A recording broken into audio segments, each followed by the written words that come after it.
Hello and welcome to the presentation video of Carrier Command Gaea mission. Some people may remember the original from 1988, on which this modern remake is based. In Carrier Command, the core gameplay consists of vehicular combat, involving mostly island engagements between two fortress-like carriers striving for control, surmounting to an action game with strategy elements. As you may have noticed, the icons on the bottom of the screen indicate units I have on board the carrier. These are the VTOL-capable aircraft and the amphibious all-terrain assault vehicles, designated the Manta and the Walrus respectively. All units are controlled remotely from the bridge. The bridge itself may be seen here in the background, reinforcing the fact that you are seated in the captain's chair, viewing the battlefield on a translucent display in front of you. Your main objective is to sink the enemy carrier and seize the archipelago, consisting of 33 unique islands. Seen here, I am leading an assault on the enemy island of Fulcrum, indicated by the red coloration. Simply put, blue islands are my own, while red belong to the enemy. Zooming in, I am able to make out the geography of the island, enemy encampments and bases, as well as units of the opposition. Prior to an assault, I would equip my units as required, giving them the necessary armament to carry out their mission. I will now arm my Manta with rockets, before sending it into combat. As I mentioned before, you may approach Carrier Command as a tactical real-time strategy, as an action game, or a seamless combination of both. Here, I have deployed my walruses and given them waypoints to an enemy target location, all from the tactical map. Alternatively, I may join the action directly by taking control of a unit myself and heading into battle. Using our convenient radial menu, I may also order my other Mantas to undock and assist my own, all without the need for waypoints. Additionally to first person, Carrier Command also features a third person perspective.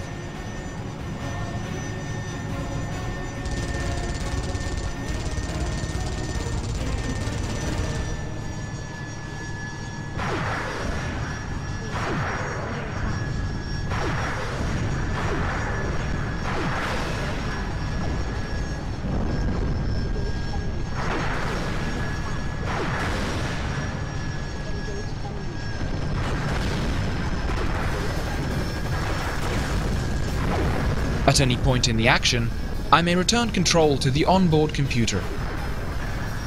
Switching between units, direct control, or computer control is all done seamlessly.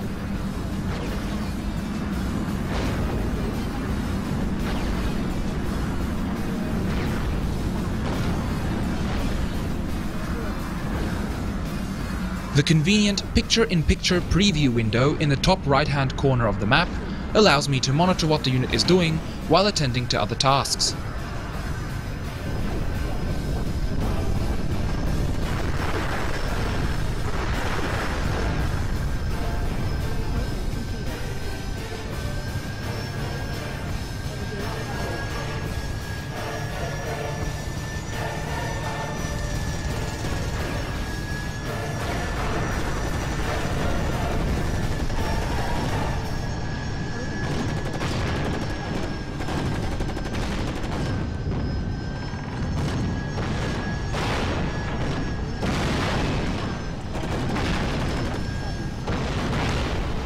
Should I lose a unit in the heat of battle, it may easily be replaced by producing a new unit in the production screen.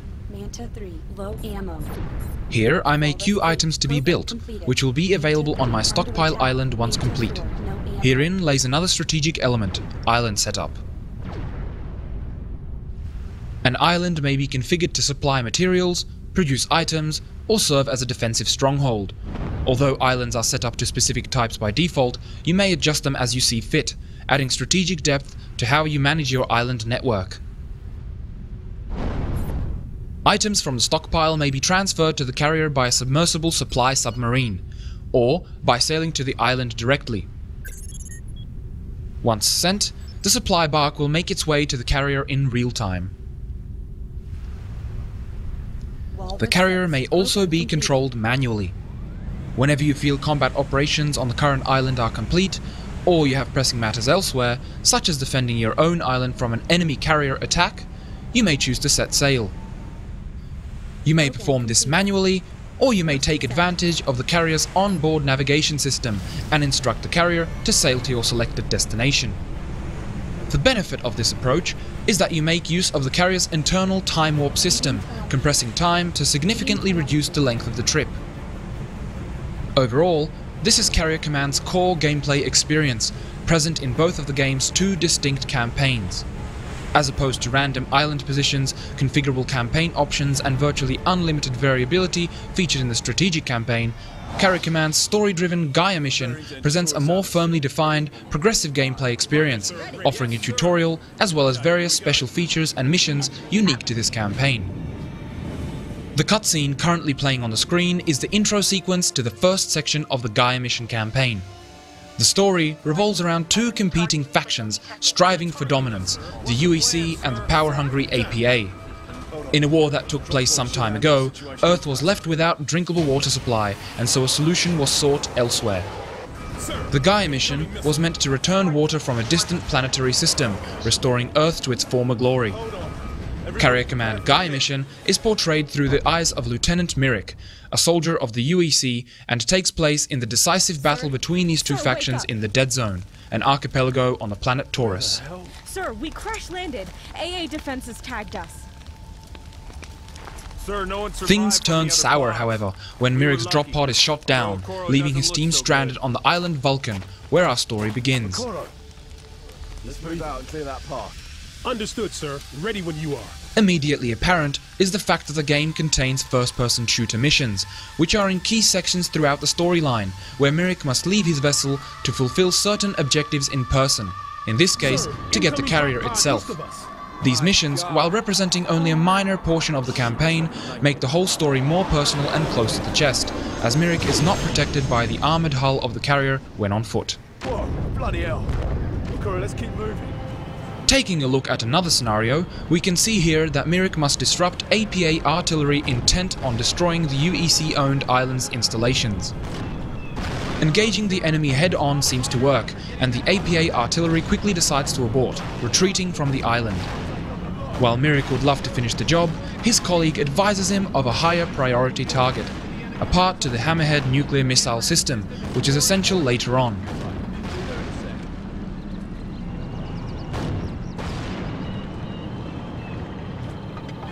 Once we arrive at the research center where the part is being stored, Mirik exits the vehicle and makes his way indoors. Personnel combat shield Mark II minor incoming detected.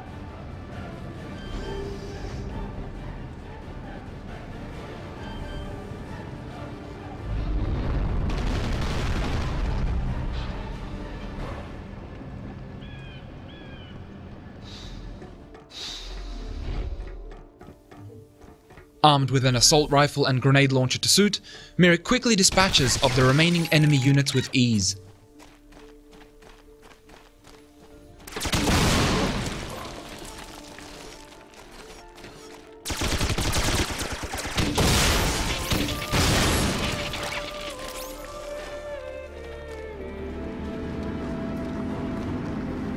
Packed with adrenaline-pumping action, no unit is spared when it comes to blasting through the opposing defenses to take down the fleeing enemy captain, as can be seen here, where Mirik takes control of the heavy weapons while his colleague does the driving.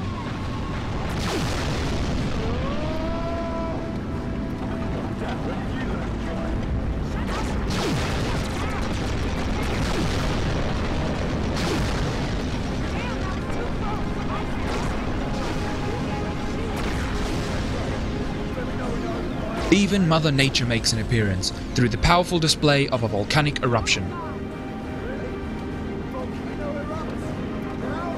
What the hell are they doing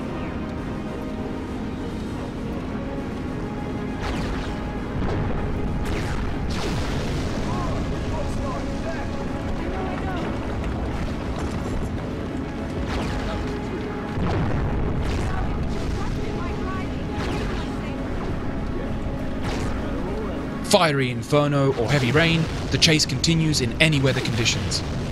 But not to spoil too much, let me stop it there and move on to the strategy campaign setup screen, where the various options and settings ultimately result in a highly variable game with virtually unlimited replayability.